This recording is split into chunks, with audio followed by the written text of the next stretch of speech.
Anderson High School was almost like a home away from home.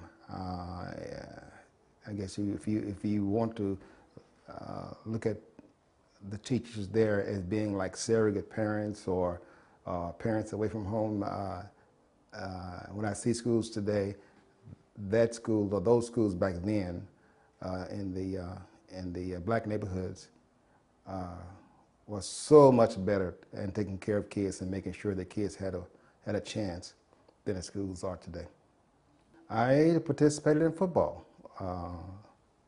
And my reason for doing that was my exit door. That was my way to success, my way to make it.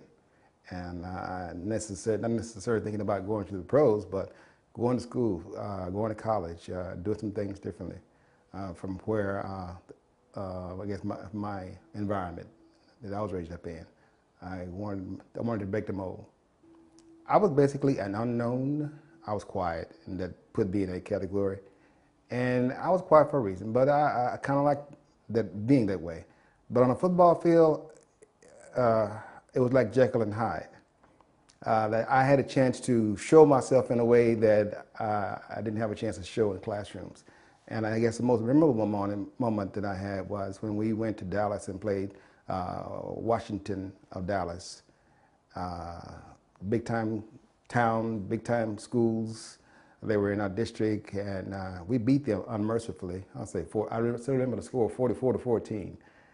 And just to go out on the field and see this little guy playing on the line, it's like, oh man, we're gonna run all over these guys tonight. And so I acted like, I'll take it. Okay, yeah, well, when we got on the field, it was a different story, and that was those times were very memorable to me. And the teachers were really concerned about each individual student, about their success, about the way that they did things in life, and they not only taught us about the A's and ABCs, the arithmetic and reading, but they taught us about life, and they were very concerned about that. They taught us about how we should treat young women. They taught us about how we should not be drinking or drugging, and they left the choices up to us. But a lot of us gravitated to those advices and didn't really get involved in the vices of the world. So they were like parents away from home to many of us. I would have to say that the high school that I went to was one of the greatest high schools in this country. And my testament to that is the fact that even though I didn't get a chance to go to college, I chose to go to work for a major industry here in Austin, which is a national company. They prepared me for that.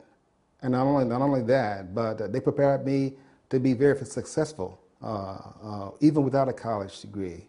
And this doesn't happen too often. So I have to say that was one of the better high schools anywhere, not only in the state, but also in the nation. I think that the philosophy that went through the teachers who taught schools back in those days, that seem to have died, I guess, I won't say as a result of integration or whatever the case may be, but the mindset that the teachers have in the schools today, overall, there are some special teachers out there.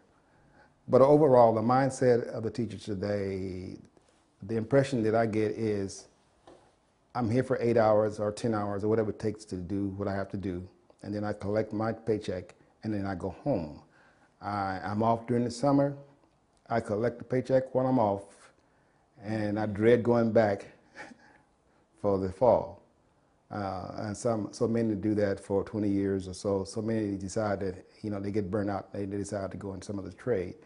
But I think that the teachers today, if it was some kind of way that they could learn about the history of the schools that were back then, they could see how great an effect they could have on children by being more than teachers.